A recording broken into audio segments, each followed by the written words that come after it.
AAUT Neville Bonner Awards for Indigenous Education Introduction Sessions. So we are a small group led by Professor Angela Carboni, who sent her apologies as she's currently overseas attending a conference. Angeline, the awards managers, and join me is Danny, our awards coordinator. I'd like to begin with an acknowledgement of countries. So on behalf of the AAUT teams, I'd like to acknowledge the traditional owners of the land on which we are all joining their sessions from today. For me, it is the Owa-Urang and Bung-Urang language groups of the Eastern Kulin Nations, on whose unceded lands we conduct our business here at RMIT. I pay my respects to the elders, past and present, and to all Aborigines and Torres Strait Islands people who have joined us for this session today. So in today's sessions, we are covering two parts. One is to give you an overview of the AAUT Neville Bonner Awards and a keynote presentations by our distinguished speakers, Professor Susan Page and Professor Tracey Bunda. Unfortunately, Professor Carrie Bodo is unable to join us today. She sent her apologies. So here is a bit of a background about AAUT and Neville Bonner Awards. The Australian Awards for Universities Teaching were established in 1997 by the Australian government to recognize and celebrate the contributions of educators to student learning, engagement, and success. It was previously known as the Prime Minister's Awards.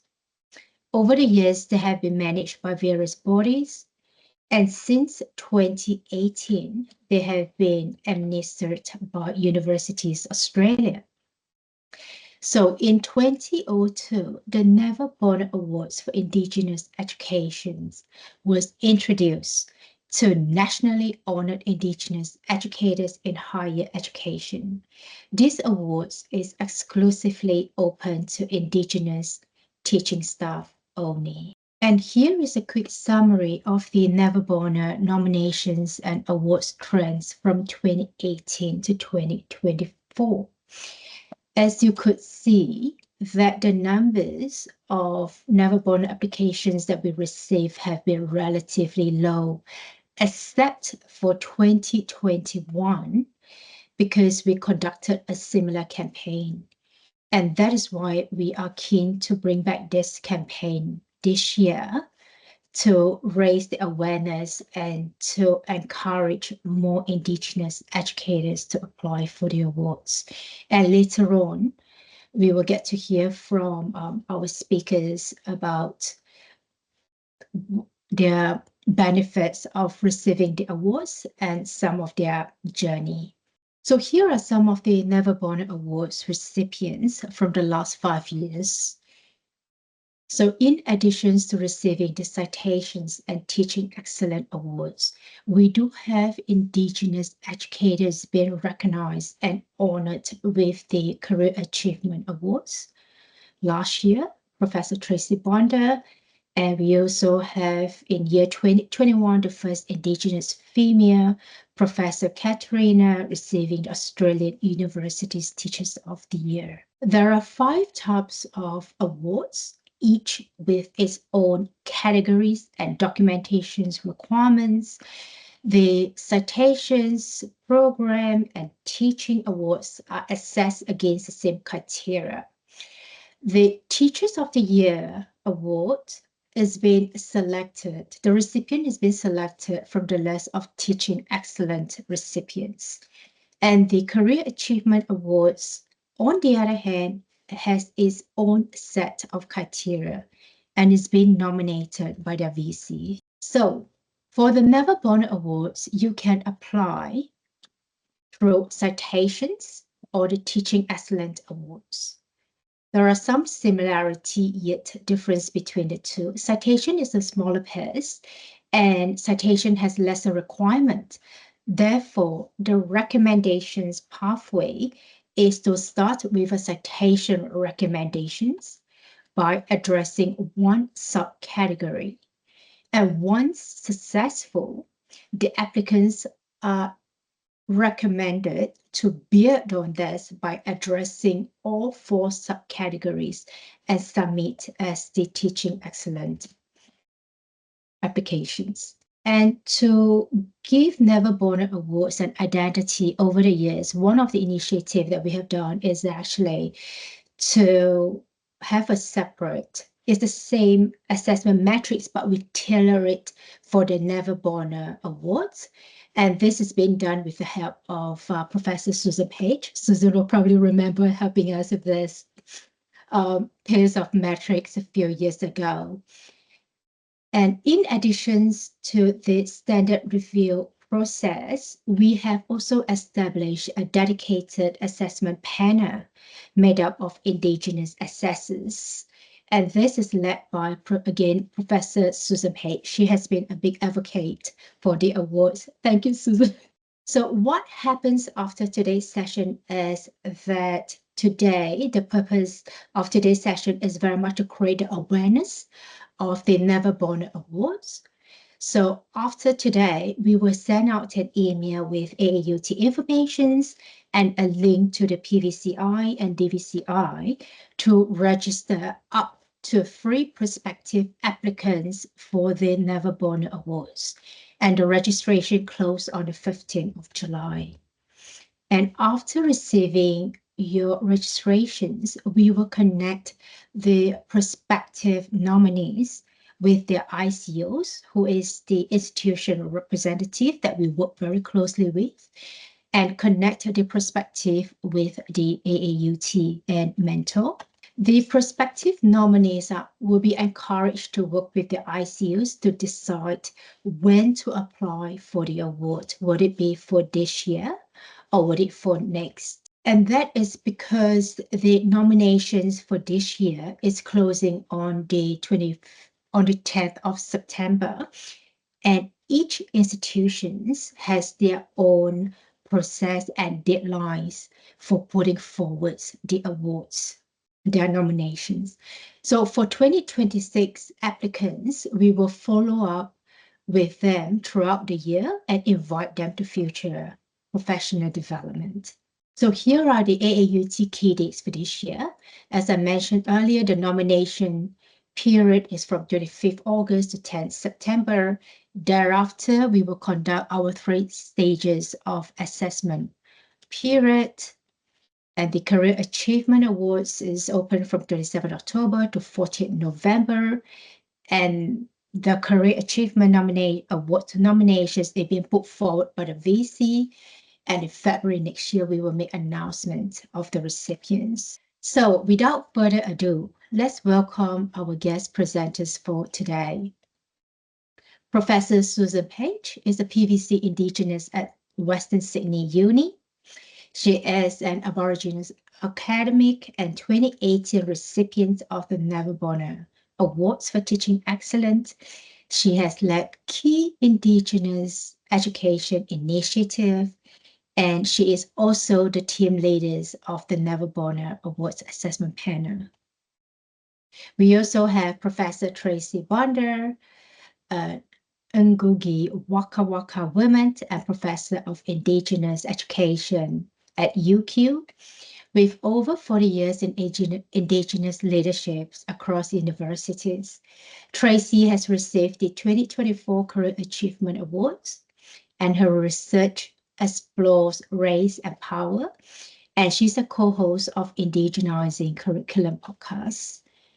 And Professor Carrie Border, who is unable to join us today, is a proud Waka Waka woman. She is passionate about empowering young Indigenous Australians through business education.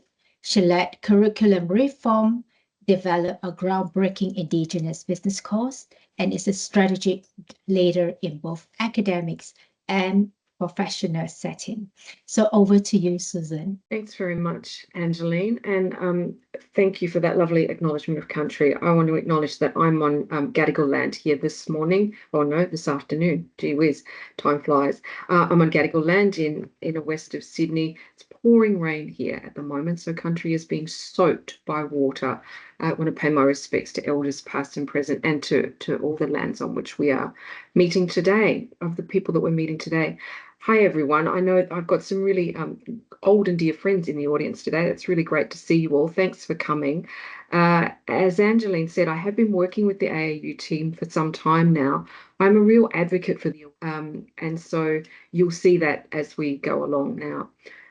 Okay, so I'm going to talk to you first a little bit about the value of the awards, and I am going to, yep, I'm moving my screen. Thanks, Danny. The value of the awards are manifold, really, individual, institutional, and of course, collectively for us as Indigenous educators and people wishing to advance Indigenous success in higher education. So for individuals, recognizing and rewarding excellence is really important. You know, you're doing great work, let's recognize it. It's also really useful for career advancement, for things like promotions, for grants. Sometimes I have a slide when I do my internal Western Sydney presentations that shows the number of times I have used my teaching awards on grant applications. I've been doing it for years. They're the kind of thing that don't go away. So it's really great for an individual. Also good when you're applying for jobs, of course. Another really important thing about doing applications, of course, is the opportunity to reflect and to grow and to think really on your own teaching practice. Often we don't get time to do that. We race around and do all sorts of things. We never think about how good we've done, or how well we've done, or how good the work is. So at institutional level, awards and recognition of excellence can foster creativity and innovation. People who are working on these kinds of things will be doing interesting and exciting work, particularly if we foster it with things like grants, etc. And it's good for the institutional reputation. Sure, at various times you've had vice chancellors or deputy vice chancellors suggesting that awards should be applied for. They're good for the reputation. Collectively, though, I think what we will be doing as Indigenous people and Indigenous people working in learning and teaching is we're building our expertise. We're sharing good practice. We know there's not enough of us here, able to do Indigenous work. So why not share that good practice around and help others and benefit the curriculum overall? And of course, ultimately, what we're wanting is enhanced student learning outcomes. That's what the aim is here with good learning and teaching. Oops, I'm not now advancing my slides. Oh, yes, I am. So this is a bunch of Indigenous students from Western Sydney University, graduates who have been through a curriculum which has had Indigenized curriculum from which they will benefit. But of course, all students benefit from Indigenous curriculum. We know that. I won't stay on my high horse for long, but we do know that Indigenous curriculum is good for all students. All right. So to sector-wide collaboration, this is partly why we're holding this session. We need you guys to encourage your people to apply for awards. You know who's inside your institution, you know who might be ready, you know who might be doing really good work. Sometimes the broader institution is not aware of that. Learning and teaching awards generally go through your Deputy Vice Chancellor's academic and your Learning and Teaching Centre. They might not know who of our Indigenous staff are doing really great work. So we are relying on, those of us who are leading in our institutions to be able to identify and figure out who's who in the zoo. Okay, so some of you might remember these old documents, the cultural competency document from that Universities Australia put out, the Berendt Review, both of these documents spoke about the value of Indigenous curriculum and the importance and the need for Indigenous curriculum. My point here is, I guess, is to take on a little bit of a meander back to those days and before this when people have been advocating for Indigenous curriculum. So we've been doing Indigenous work in curriculum for quite some years now. We have good people doing great work. Then you'll remember Universities Australia got behind the idea of Indigenising curriculum, and we really tried to drive an agenda here to raise the consciousness around Indigenous curriculum. Some institutions were able to appoint particular staff to do this work. I was lucky enough to get a job some years ago at UTS and to continue that work at Western, and I know from some of you online today you have, and some of you are people doing specifically Indigenous curriculum and learning and teaching work. So we've really pushed this agenda. You'll know that the Accord was big on Indigenous matters being at the heart of the higher education system, and that includes learning and teaching. And like us, you probably also have you have your own Indigenous strategies where I'm guessing you've probably got something about Indigenous curriculum. So we're all committed to this work, and I think it's really useful for us to be able to use the awards as a way to continue to raise the consciousness around the work. Okay, there's your history lesson done in one tiny slide. It cracked me up. And okay, so what are the key issues? So this is from my experience of assessing, but also of writing my own application some years ago now.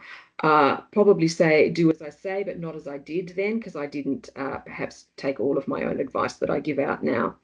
So there are some key issues. Encouragement. So people really need encouragement to apply for these awards. Most people don't want to stand out. They don't want to big note themselves. They're a little reluctant to put their hands up.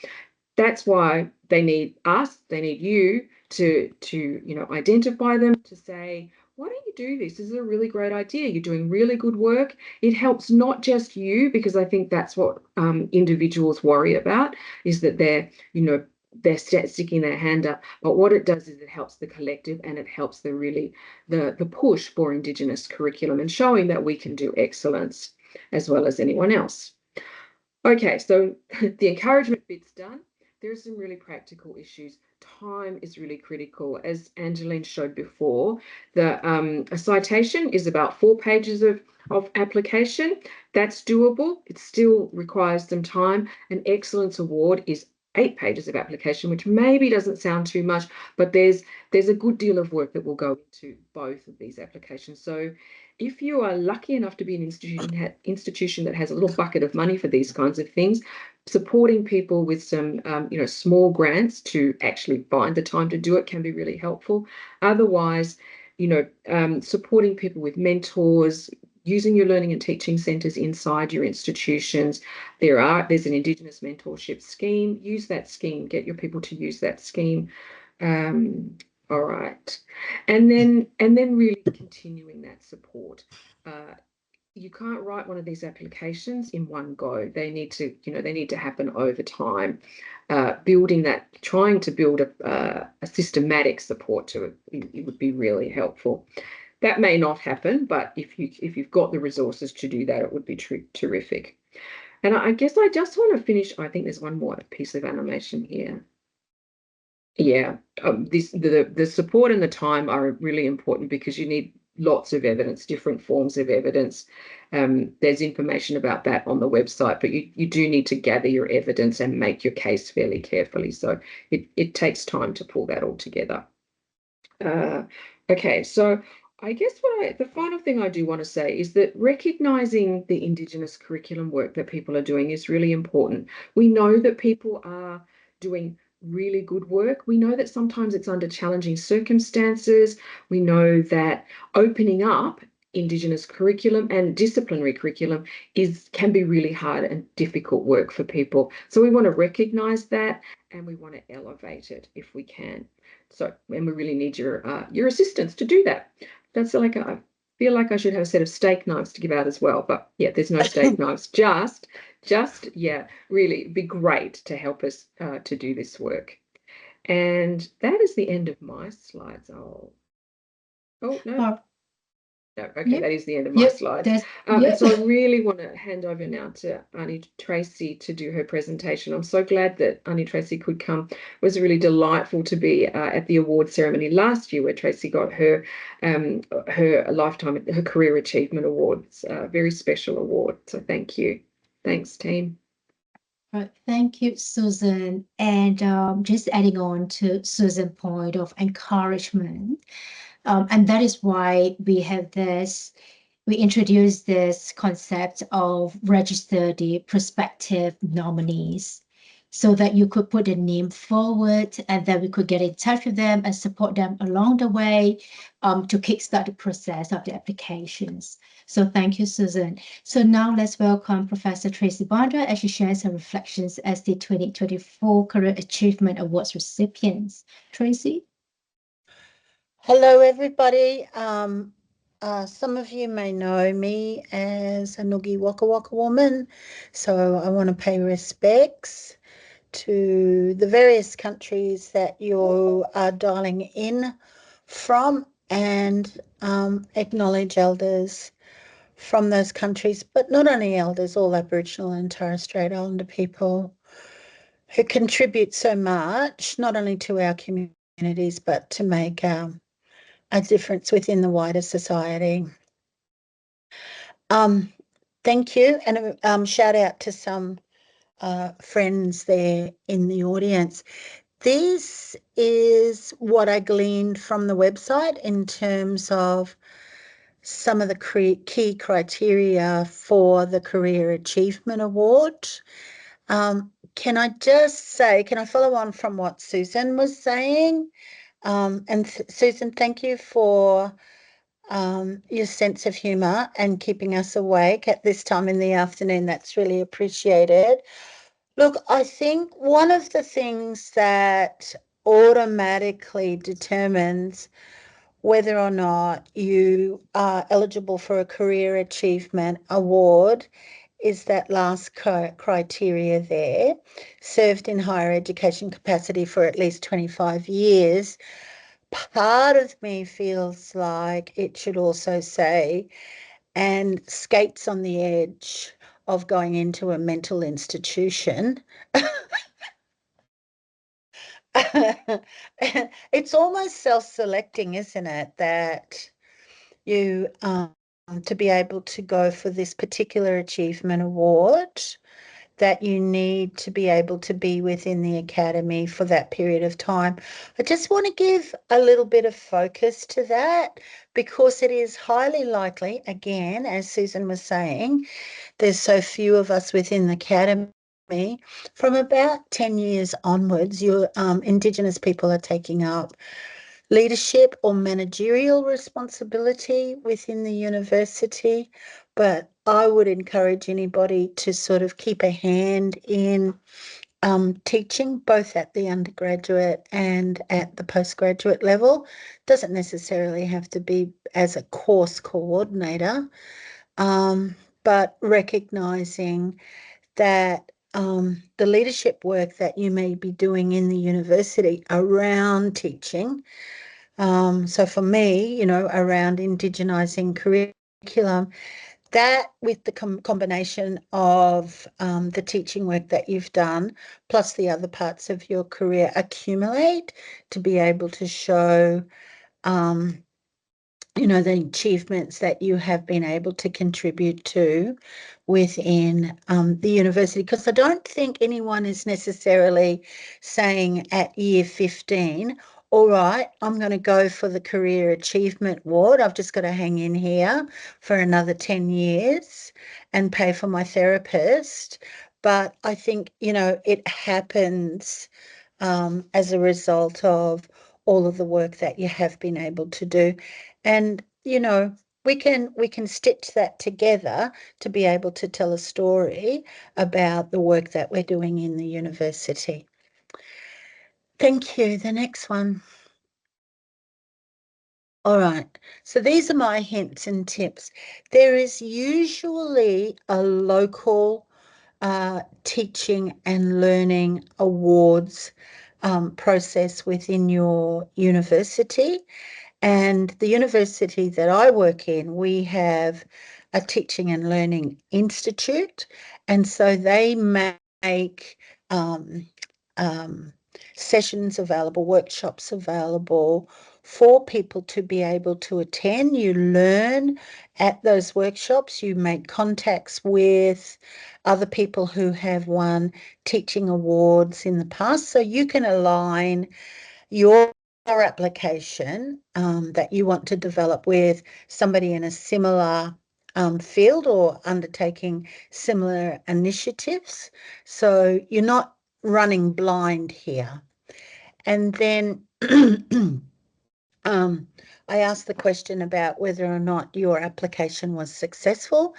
Even if it wasn't successful, you know, usually the Teaching and Learning Institute will give you some feedback so that you can improve the application for the next year. Don't not apply for the teaching awards just because you get knocked back. Have another go because you learn from the experience. Now, I didn't nominate myself for the Career Achievement Award, as Susan said. You know, that usually ends up with the Deputy Vice Chancellor Academic, or, you know, the Vice Chancellor of the university, ultimately supporting the application that goes forward. And it truly is that blackfella moment of, what? Me? Are you sure? Shouldn't you be giving this to a non-Indigenous male in science? Because they're most probably inventing some cure for the 21st century. But anyway, you know, go with it. The eligibility criteria I sort of showed previously on the slide. Always important to keep your CV up to date, because when you are working with, say, in my case, the Teaching and Learning Institute, or you have somebody designated through the small grant procedure that Susan was talking about, they don't know you intimately, and they're wanting to look at the work that you've done. So it's really important for everyone to be able to keep their CV updated, and you should be doing that anyway through, you know, your academic performance development anyway. And then the evidence that Susan also talked about as well, in terms of making substantiating those claims.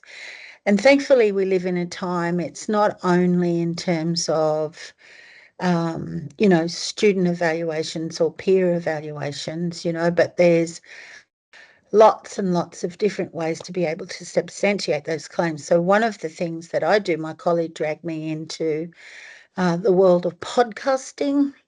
So that was part of the evidence to substantiate a claim. All right, the next one. All right, so can I just say, receiving the Career Achievement Award was a really great honour. I've put there, it contributes to further honouring. Maybe it's not necessarily, you know, winning further awards, but it's the way in which it opens doors for you. So, you know, at this time of my career, I wonder about what else it is that I need to be able to achieve before I leave the university. So that door opening can help you achieve that part of your career that you would like to be able to address. So it's a moment that you have of acknowledgement and recognition. So it's a moment where you can bring the change that you've wanted to be able to bring for a while, as long as that's strategic. As I just said, I thought these Career Achievement Awards were for people, you know how you always give the honour and honorariums to others and not yourself. So I did really think that it would be somebody, you know, what's heteronormative within our sector, you know, to be able to award to non-Indigenous people, not to Indigenous people. But I think by winning the award, I've broken that glass ceiling, and hopefully others are going to have courage now to be able to make that application, and realise that that award is there for them as well. And for me, the last one is anyone who asks me if they want a copy of my application, they are most welcome to have that. But even at a deeper level, you know, I really take a lot from being able to mentor the next generation. You know, because I've made every single mistake there is to make under the sun, and I can give people some shortcuts to be able to have a much easier pathway in terms of their teaching and the other work that they do within the university. So thank you for that. If there's, Angeline, I'm not quite sure when you're going to ask for questions, but I'm more than happy to answer any questions. Yeah, thank you, Tracy. I'm just going to move through quickly Carrie's slides, and then we'll open up for questions and answers. So thank you, Tracy. And here are Professor Carrie Bonda's slides on her reflections as the 2023 Neville Bonner Awards recipients. I will just sort of run through it very quickly. She was going to talk about the highlights of professional impact, benefits of applying for the awards, and importance of institutional support. So this is another slide. All right, so now we will open up for any questions for the presenters or for the awards team. Does anyone has any questions for Susan, Tracy? Yep, John? Since you raised your hand. Do you want to turn on your cameras, John? Got the camera turned on. I just turned on my microphone. It does help a Yep. little bit. Yeah, thank you for the presentation. It's probably the first time I've become aware of the Neville Bonner Award. That just means I mightn't have been awake at appropriate times. But I was just wondering if everybody else has been through the process of trying to put an award through, or whether anybody else in the rooms tried to steward one through, and what were their experiences?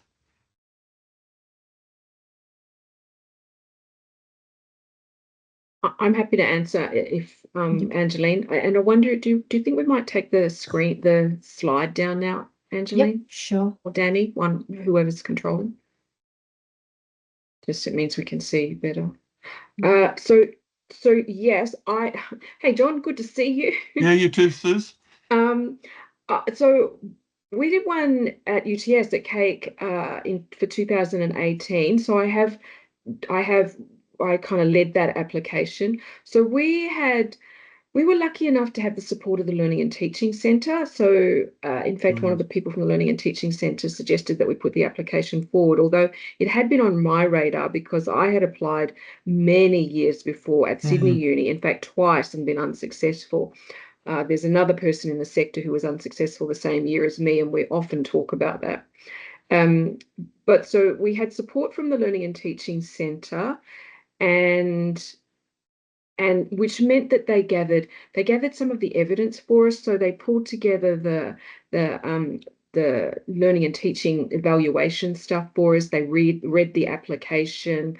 They were just there for moral support.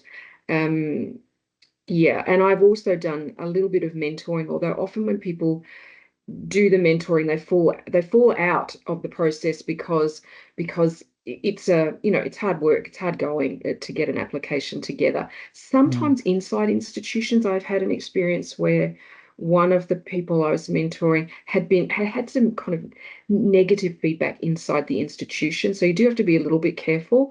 They had been told they weren't ready to go, and I'm not sure that was correct at that time, and so yes, I hope, does that help? Yes, so it does. I've got somebody in mind in my institution who's probably least up, we could put through under that citation criteria that you had before, with the view that they might go further in the future. Right. Yeah, that's terrific. And you can reach out to me if you, or anyone can, but you know where to get me. Oh, that's sweet of you, Suze. John, just so as you know, Susan is actually one of our mentors. Sorry, I missed that, Angeline. She is one of our mentor for the Neville Bonner applicants, Neville Bonner Awards applicants, so we could connect the applicants to Susan as well. And I think Susan probably knows who I'm thinking about anyway, but anyway, we can talk about that later. And John, I've just popped onto the chat link. There are writing tips for Neville Bonner nominations. Again, we try to separate, give Neville Bonner Awards an identity. We have created the writing tips for Neville Bonner Awards nominations. And again, Susan has been a great help in the whole process of it. Yeah, I love learning and teaching, and I think reward and recognition is a really key part of advancing, the scholarship of learning and teaching. Thanks, Susan. Is there anyone else? Has any questions for us?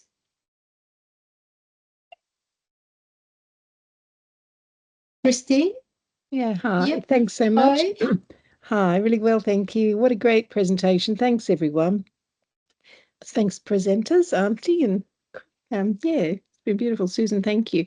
I was just wondering, and not having had a quick glance at the application for some time, what are how many people are required to put forward a support of the application? Yeah. Yep, sorry. Are you talking about put forward as like the maximum number of submissions for the awards? No, in an application for teaching learning or something like that, is it to be supported by obviously by the institution? What are the criteria around who supports the nomination, I should say? Yep. So to put through the applications on the nomination forms, we require of course, the nominee signatures, the faculty signatures, the DVCA signatures, so that the different levels, they are sort of like aware of it and supportive of it. And Christine, there is normally a pathway within each institutions. I mean, from my understanding is that the applicants will go through their faculty awards and then the institution awards, and then the institutions will vote their respective individuals or teams to the national awards. And that is why I'm saying that I will pop onto the chat group, the institutional contact officers whom we're working very closely with. They would be able to help the applicants to walk through that journey as well and to provide that support. And as Susan mentioned earlier, that some institutions, they have that support for the nominees, whereas there's some other smaller institutions that do not have that support. And that is why we are running PD sessions, professional development sessions for the nominees. Like tomorrow, we have a session running for potential applicants on writing compelling evidence. And then next week, we have another one on crafting narratives. So this is what we have been doing and providing as much as support as possible. And all these sessions are all being recorded. So in the emails that we send through, we will send through the webpage links that have all the past recording of the sessions that the applicants can tap on to look at as well. Hope that answers your questions, Christine. Yeah, perfectly. Thanks so much. All right. Just to add to that, Angeline, so within both of the citation and teaching award applications, they're required to submit 2 letters of support. So that's something else that can come from their institution, or it can come from elders. So you can have 2 different kind of areas to touch on there as well. Thanks. That's also what I was talking about. Thank you. Yep. I've just provided a link to the University of Australia website as well. In there, you'll find we will send it out in an email as well, but if you wanted to look in the meantime, there's the citation nomination guidelines and the teaching award guidelines. So that gives you a full rundown. We had that kind of summary slide earlier that will circulate, that gives a high level overview of the differences between the awards, but then the nitty gritty will be in those documentation. All right, so the last slides I have is actually we need your support to elevate the Indigenous teaching excellence by what Susan said, encouraging the Indigenous educators to apply for the award, promoting the Neville Awards in your networks. We have brochures that you can circulate, support the applicants through internal processes, and campaigning the Indigenous teaching at the national level. So this actually concludes our presentation. So on behalf of the awards team, thank you for joining us today. And a heartfelt thanks to the presenters for advocating, Susan, Tracey for advocating for this award.